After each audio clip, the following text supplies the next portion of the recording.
Great. Hello, everyone, and welcome to the Terp Family Fundamentals webinar series. My name is Danielle Walker, and I'm the Assistant Director of Parent and Family Affairs here at the University of Maryland. For those of you that are new, this webinar series is intended to help you become informed consultants on campus resources so that you can better support your Terps. Today, we're joined by staff in the Department of Fraternity and Sorority Life. They will discuss the Panhellenic Association organizations at Maryland, the process for joining those sororities, as well as how you can support your Terp as they navigate this process. If you have any questions, please feel free to submit those via the Q&A feature. To access the Q&A feature, find the two conversation bubbles towards the bottom of your screen. It should also say Q&A. If you don't see that, you may need to click the three dots to expand your toolbar. To help us answer questions that the majority of you have, I ask that you use the upvote option. So within the Q&A feature, if you see a question that you would like the answer to, instead of typing the same question, just use the thumbs up icon. This is an upvote, and we will be prioritizing the questions with the most upvotes. Also, be sure to look at the answered tab within the Q&A feature. So once we respond to a question, you'll be able to find that answer in the answered tab. We'll do our best to respond to as many questions as we can before the end of the webinar. And then lastly, big reminder, this webinar will be recorded and available on our YouTube channel later today or tomorrow. So keep that in mind. And also refer to your confirmation or reminder email for the link to our YouTube channel. So with that, I will hand off the presentation. Thank you, everyone. All right, thanks, Danielle. So my name is Hamed Sirleaf. Again, welcome to the Panhellenic Association Primary Recruitment Family Webinar. So here at the university, I serve as one of the coordinators for advising and programming here in our Department of Fraternity and Sorority Life. So I'm also joined by two amazing people who also have a relationship with the Panhellenic Association. So I'll definitely let them introduce themselves. So Tyler. Hi, everyone. My name is Tyler Huddleston. My pronouns are he and him. I'm the Assistant Director of Advising and Programming in Fraternity and Sorority Life. So I work closely with Hamed to support our students in the Panhellenic Association and previously served as the advisor for PHA. So excited to be here with you all as you learn about supporting your students through primary recruitment. Hi, everyone. My name is Kelly Mills. I use she, her pronouns. I am the Vice President of Recruitment for the Panhellenic Association. So me as well, I'm very excited to be joining everyone today and for you guys to learn a lot of information that'll be really crucial to supporting your Terps and as they go through this extremely long process of recruitment. All right, and Tyler and Kylie will also be in the Q&A if you all have any questions as the presentation goes, so definitely don't feel afraid to be able to ask. So we have very, very competent people here, especially Kylie, because she leads the whole thing on the student side and has done an amazing job so far. So let's go ahead and get into our presentation here. So before we talk about our community with PHA, we want to talk about our broader fraternity and sorority life community. Go to the next slide. So our community is more than just the Panhellenic Association. So we have 3 governing bodies, also known as councils, that help with the day-to-day functions and accountability processes for related organizations. So we have our Interfraternity Council, also known as the IFC. So those are historically white men's fraternities. Typically, when you're thinking about fraternities, you're thinking about them. Then we have our Multicultural Greek Council. So those are our cultural and identity-based fraternities and sororities. And then we have our National Panhellenic Council, also known as MPHC, and those house our historically Black fraternities and sororities, also known as the Divine Nine. So that's our community here at a glance. But let's go ahead and talk more about the Panhellenic Association. So for almost 100 years, the Panhellenic Association has been able to give to the university women's leadership, service, and character development. So no matter what organization that your student joins on campus, so we have 16 in the association, they'll be able to get these to be able to be a better student, a better person, and overall a better leader and a big contributor to society. So very, very dynamic community here. So let's talk about what your role as a family member can be within the PHA recruitment experience.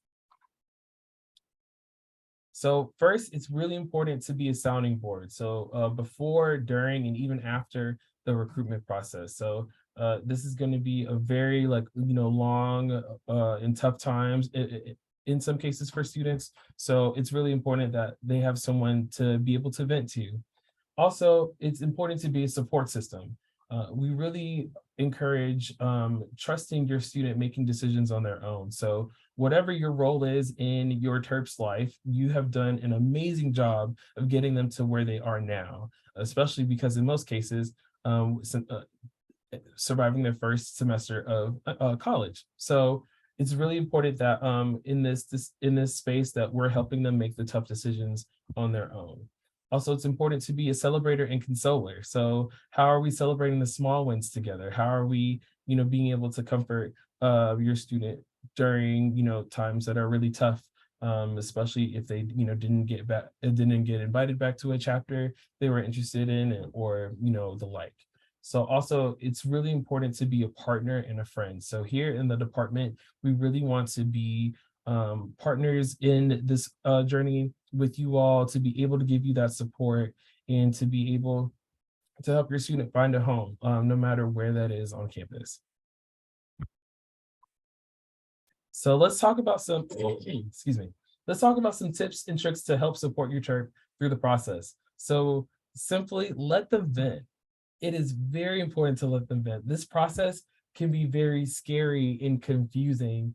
Also to note that this is our very first recruitment process fully in person since spring 2020. So your student might just need to someone to hear them out without advice or feedback, because in a lot of cases, this may be one of their first big events where they're interacting with a lot of people all at the same time after being virtual for so long.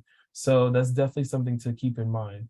Please understand that this is your student's experience. So there's less stress created when your student is empowered to make their own decisions. So a lot of us, might be a part of different organizations, and we love our organizations with everything within us. But it's also very important to make sure that you're giving your student the agency to be able to make the decisions that are best for them. So again, making sure that they're making their own decisions, making sure that you are intentional in conversations with your student. Again, trust that they can make the good choice, make the good choices, make the tough choices. So it's what I always like to say is be the good company that they need. So this is a low risk time for them to learn, grow, and develop in a very caring environment, which is fraternity and sorority life here at Maryland. So now we've given you some tips and tricks. So let's go down into recruitment basics and what they look like. So here at Maryland, to honor the well-being of your student, we have two weekends that recruitment is within. So they'll need to attend both weekends to participate in the recruitment process fully. So the first weekend is going through the values round. So that's learning more about the values of every organization within PHA. So again, we have 16 chapters that's split up into 2 days. So your student will be going to 8 chapters on Friday, and then another 8 chapters on Saturday. And then Sunday is the philanthropy round. So we're learning about where our organizations give their time, money, and effort to. So you'll see a max of 12. The second weekend is community round. So you may have heard in other places known as sisterhood, but we want to be very inclusive of all identities that are going through the process. And then our fourth round is preference. So that's a max of 2. And then we have bid day. So again, you'll see like max of 16, max of 12, max of 7, max of 2. So again, your student will see all 16 PHA chapters on campus during values round. So after values round, your student is going to have a limited option of the amount of chapters that they're invited back to. So hence the max of 16, hence the max of 12, 7, and 2. So this is to help zero in and really move the process along for chapters and students to make more solid decisions on who they like and who they want to return back to. So y'all, if we extended this process out any further, we'd be doing this forever. So this is to help us zero in on what we would want in our sorority experience. So there might be talk about if someone has a full schedule or not. Honestly, y'all, that does not matter. So success in recruitment isn't correlated with how many chapters your student is invited back to. It's more important that they're finding meaningful connections with the chapters on campus and finding their home. So there could be a lot of, self-doubt. There could be a lot of, looking in other people's experiences. But as somebody wise used to tell me, it's very important to stay in your own lane and focus on your journey. So also, this is great practice for interviews because this is their first lesson in rejection. So also, this is a great way to sharpen interview skills too. So a lot of these, there are a lot of opportunities here at the university that are interview based, which recruitment is one of those opportunities, but also being an orientation advisor, being a resident assistant, being on the executive board for student entertainment events. All these are examples of very like high, highly recognized, highly intense processes to be able to join different organizations on campus. So let's go through how the selection process work for at least rounds 1 through 3. So again, selections that are in rounds 1 through 3 usually have a different process than preference, or what's known as the final round of recruitment, which is round 4. So for these rounds, chapters are voting on who they would like to invite back, and PNMs are also ranking the chapters that they would like to go back to. So for to show how this works, we're going to do an example. So we're now at a place that we're done with round 2, yay, which is the philanthropy round. So we're finally done with the first weekend of recruitment here. So I've listed some example chapters here, and then you see that there is kind of that invisible line that's cutting off after chapter 7. So that's because we're going from 12 chapters that we saw today to a max of 7. So we're going from 12 chapters that we saw to a max of 7 that we can see in the next weekend. So you'll see that the student put their top 7 choices above the line. So this represents the chapters that your student enjoyed and definitely would like to go back to for the next round. So at the bottom, the student ranked the chapters that they would not like to be invited to. So that for the chapters up top, the ranking doesn't matter. The ranking only matters for chapters below the line. So when chapters start voting, you'll see now on the next slide, that number, that the PNM ranked chapter 2, but the chapter did not vote for the for that PNM. So ranking at the bottom matters because you'll see that there wasn't a mutual vote. And now that invisible line has moved down. So, and you can see that there was now a mutual vote in the next slide between the PNM and chapter 8. So that becomes a chapter that they've been invited to for the next round. So with the way that our system works, we're trying to match your student with as many chapters to have the fullest schedule possible so that they can have the best experience possible. So now that you all know how rounds 1 through 3 will operate, let's get into bid matching. So again, very, very different from rounds 1 through 3. This is the last round of the process. These are longer event times because it's a very intimate experience for both the chapters and the students. So a lot of times there are intimate ceremonies that are presented to the students. Chapters are also showing love for their organizations. Also, there might be a lot of crying involved too, just because of that. So before we get into how bid matching works, I want to share some terminology with you that you'll probably be hearing from your student in this. So first is what's called the Membership Recruitment Acceptance Binding Agreement. So for all intents and purposes, we'll just say MRABA for short. So the MRABA is a binding agreement that your student is signing. So this binds your student to an organization for a full calendar year if they're matched with that organization. So we'll go over what it means to be matched in a second. Also, it outlines all the options that a PNM has when it comes to preference. So first, they have the option to either withdraw or stay in recruitment. That is definitely their choice and up to them if they are vibing with the experience school. If they feel like, hey, this isn't for me right now, they're definitely welcome to withdraw themselves from the process. Also, they have the option to maximize the options that they have. So making sure to either preferring both of the chapters they've been invited back to, or participating in what's called single intentional preference. So in some spaces, this used to be called a suicide bid, but obviously we don't want to use that term anymore. So we'll say single intentional preference. And then quota is the number of P&Ms that every chapter can take during the primary recruitment process. So P&M also means potential new member. So that's what your student is going to be referred to during the process.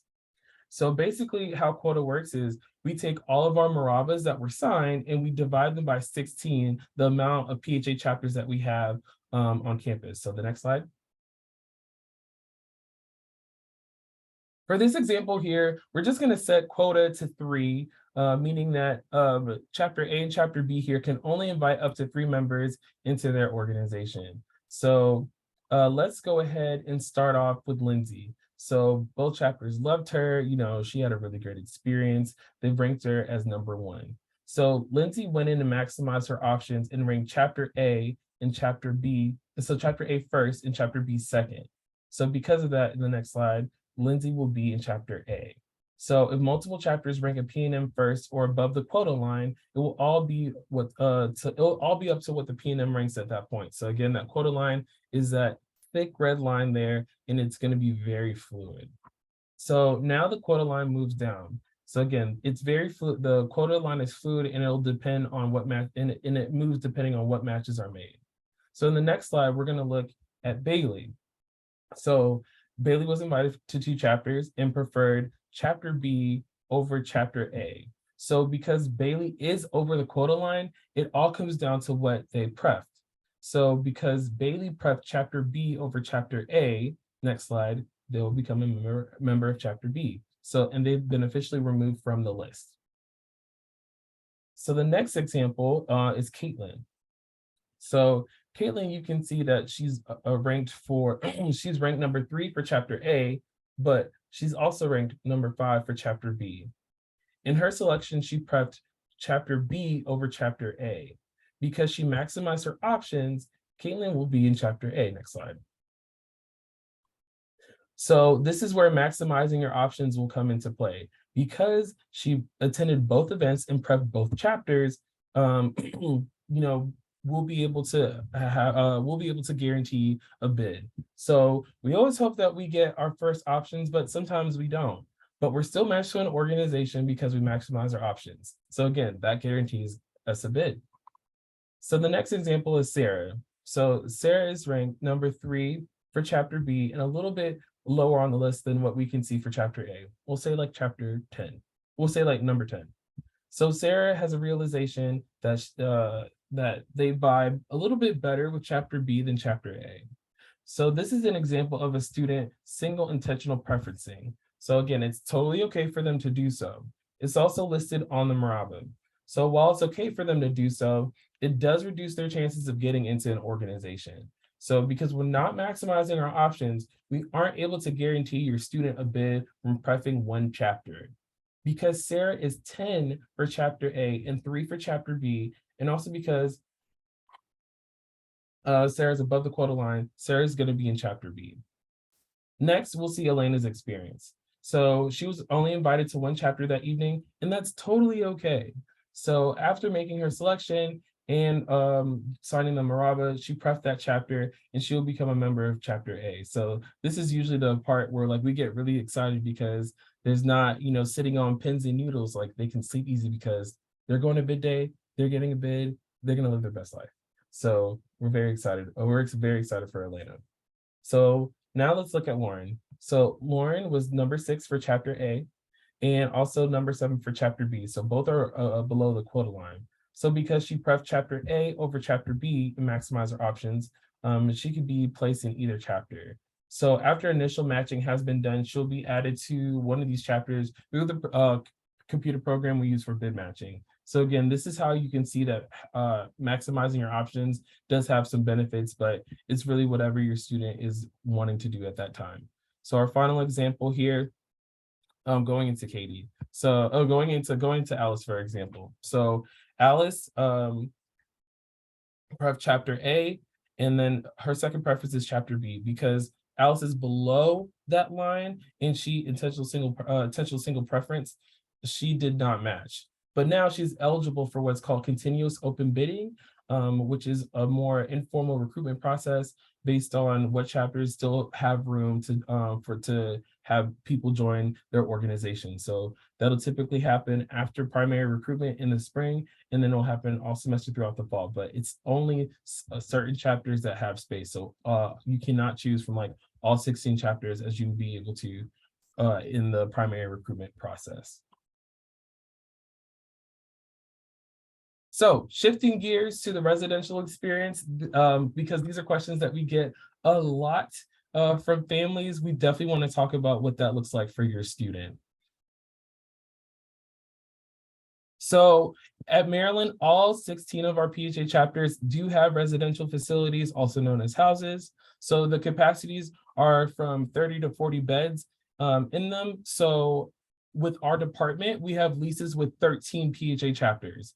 We do not have a lease or contract with students. So that happens on a chapter basis with for the agreement with your student. So 3 of our PHA chapters do have privately owned houses that are located throughout Old Town College Park that their national organizations own. So just because they manage their own facilities on their own facilities, we still provide guidance when issues arrive because we're more so on the ground being able to help assist with that.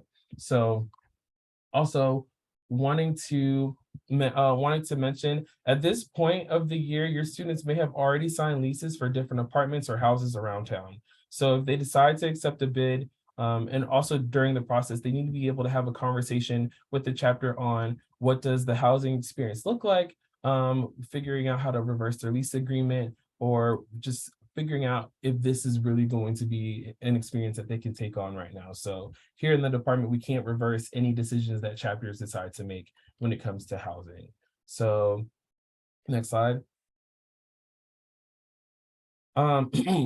So one other thing about house corporations, so all of it is managed by house corporations. So it's either an individual or a board of people who govern over the house decisions. So when it opens and it closes, the catering company that they use, the housekeeping company, different projects for renovation, that kind of stuff. So it's really all up to the organization on what they want to do. So house corporations collect and set rent for the organization. So some house corporations are a group of volunteers, some are paid professionals who work at the sororities international headquarters. So our facilities are either managed by a resident director or a house director. So resident directors are graduate students who are housed at DFSL. They are live-in staff members. They help to manage the facility. They provide care and support to residents. Same thing with house directors, but they are employed by the organization. Sometimes they're known as house parents, but they're also managing the facility, providing care and support, and being able to ensure that your student has a great residential experience. So in most cases, chapters will require their members to live in the facility for at least a year. So that process for selection, room selection, all of that's managed by the sorority and not the university. So again, this is why it's really important that your students asking the right questions when it comes to cost and also the housing experience so that they can make a well-informed decision. Again, making the tough choices.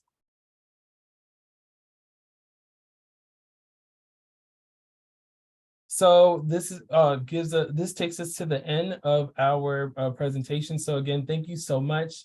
We are really excited to see your student hopefully in the recruitment process. So if you have any questions, please direct them to me. If your student has any questions, please direct them to Kylie. Kylie does an amazing job with responding and being able to connect with students. So especially with the experiences that she has. So she's also first generation sorority member, and she can definitely be able to connect with your students. So we have an amazing For Families page on the DFSL website.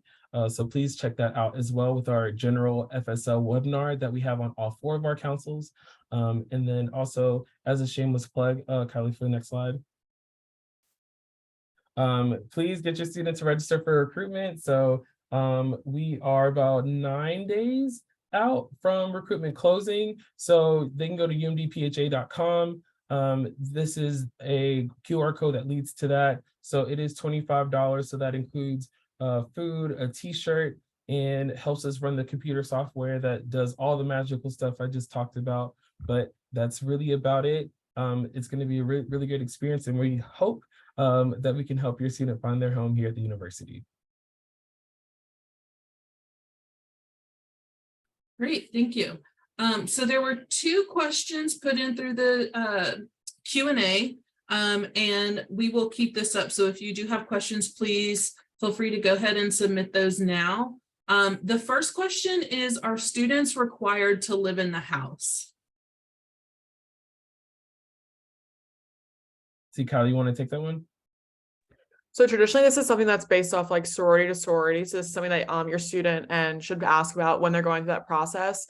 Pre-COVID, a lot of chapters had a sophomore priority living experience, and that's kind of what we're seeing people transition back to now, as we've kind of slowly been getting out of COVID and they're trying to fill houses and stuff. So a lot of times it is an executive board is required, the chapter's executive board, as well as the new member class, which would be your student next year, would be asked to live in the house. But again, that's a sorority to sorority experience.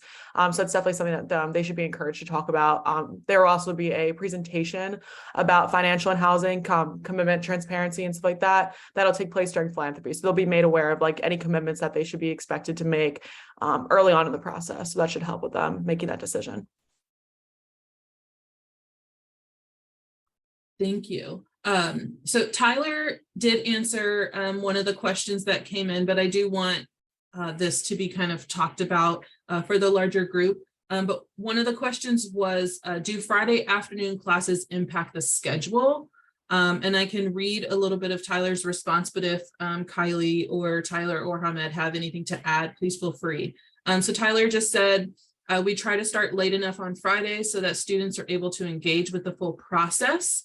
If they do have a later class, we usually move their events later in the schedule so that they're able to attend the events.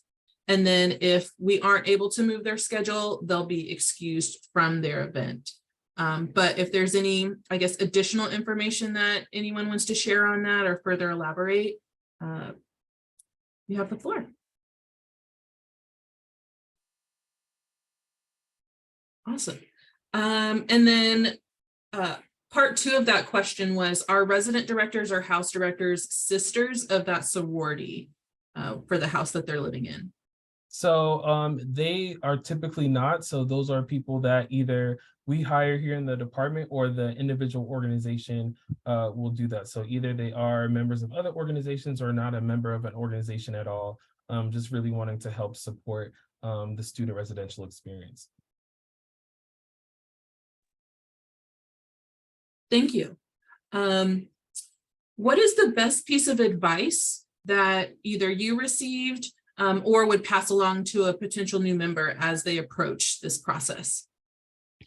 I think I can touch on this. So going through the process, as Hamed said, like I'm a first-year sorority member, like no one in my family had ever been in Greek life or had been a part of any fraternities or sororities. So going through it, I was completely blind and really honestly just went through because like a lot of my friends were going through it, and excuse me, and one of my best friends from high school's mom was in a sorority, and that's all I knew. And so I think the best piece of advice I kind of got, which helped me, was to take notes on every single chapter. I still have in my phone my notes from every single chapter I went to. And it helped a lot when you are, because you do see so much and you are having so many conversations so frequently, that having those notes really helped me when it came down to making decisions and ranking. Because I mean, if I hadn't had my notes, I would have had all the conversations just blurring together. So I think it's really important to just like, as you're walking to the next house, to just quickly type down a few things that you remember about the conversation. You know, if there's something that stuck out to you about that chapter or about someone that you talked to in that chapter, I think that helps a lot with making those decisions and working through it. And they'll hear this a million times when they're going through it, but to just trust the process and understand that the way that the process works is, you know, to make it as easy as possible. And we have our recruitment counselors who are trained to be there to support them, which is super crucial in the process. And there's a whole group of people that are rooting for them and just want to be there to support them. So there's a lot of people who are there for them. And I certainly will be as well throughout the process. I know it's a long 2 weekends.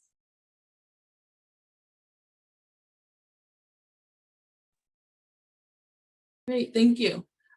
Can members live in the houses over the summer?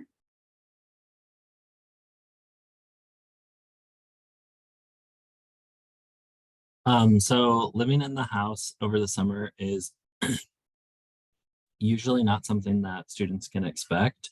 The houses tend to close and the organizations will rent out their space for camps and conferences that may be happening at the institution.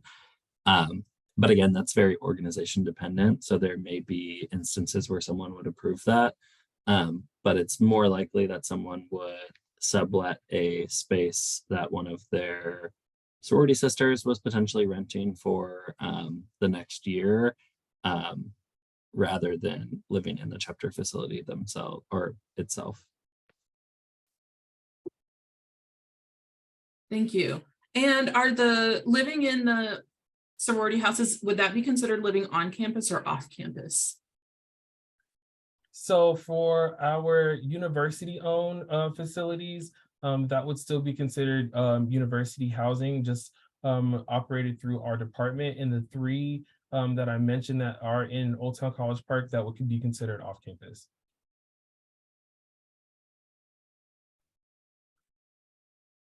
Thank you. Still great experiences though. Thank you. Can you share about sorority members and studying abroad? Is that something they're allowed to do, or how would that work? I can touch on this a little bit. I think it definitely is something that's encouraged for a lot of sorority members to be able to have that opportunity to go abroad. I know that, again, this is a chapter chapter but for a lot of chapters, they do like abroad dues. So their dues are are not as much money compared to how much they traditionally are if they were on campus and were like participating in activities while they were at the university. So it makes it much more doable. And a lot of chapters also do semester rent, so that your student would be able to live at the house for one semester and wouldn't have to find a sublet for second semester. But again, that's a chapter to chapter basis. So that would be something that they could discuss during primary recruitment with the chapter. Thank you. And the final question that we have in the Q&A is, can you give an idea of the time commitment for new students or potential new members? I can talk about this as well, as I've been going through all the chapters. Time commitment transparencies, which is something else that they are required to present to all PNMs during the recruitment process. That takes place during the third round. So the first Friday, the second weekend during community round, where they will be aware of like any sort of time commitments and average of how many hours they're expected to be spending.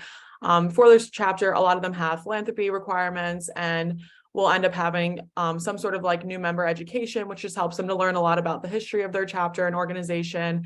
And they also might be invited to join chapter, which is a general meeting with all members weekly. A lot of chapters do dinners with all the members or brunch on Fridays.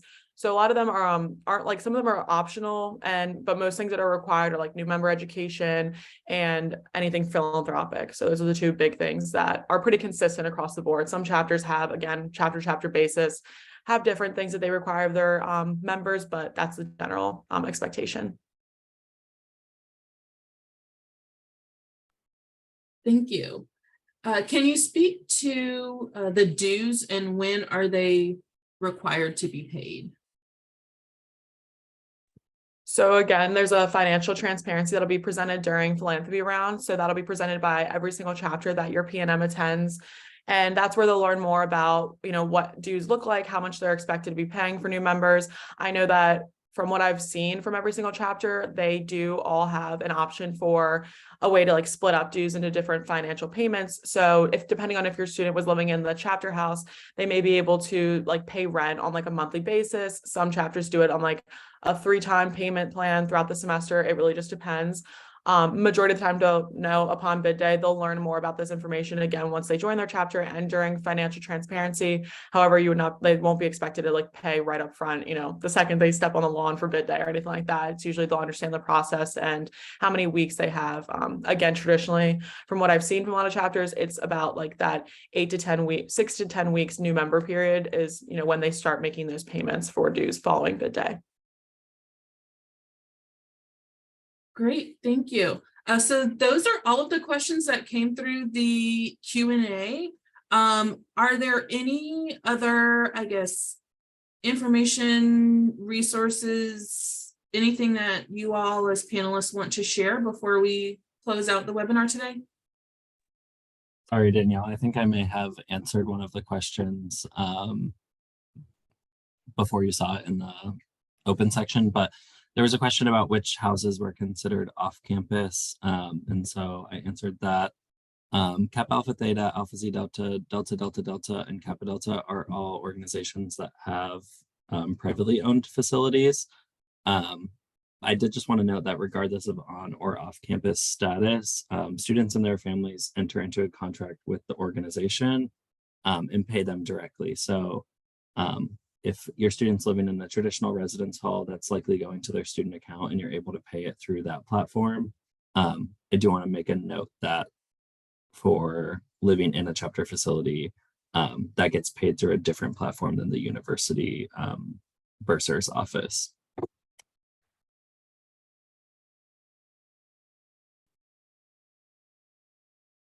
Great, thank you. Oh, I just saw another question come through.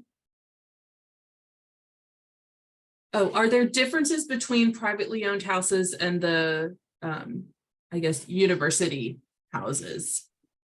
Yeah, so again, the only difference is where university owned, we as DFSL are over the upkeep and making sure that we're facilitating that residential experience, whereas privately owned, the organization itself is responsible for the upkeep and maintenance and just people management. So that's really the only thing that's that separates the two.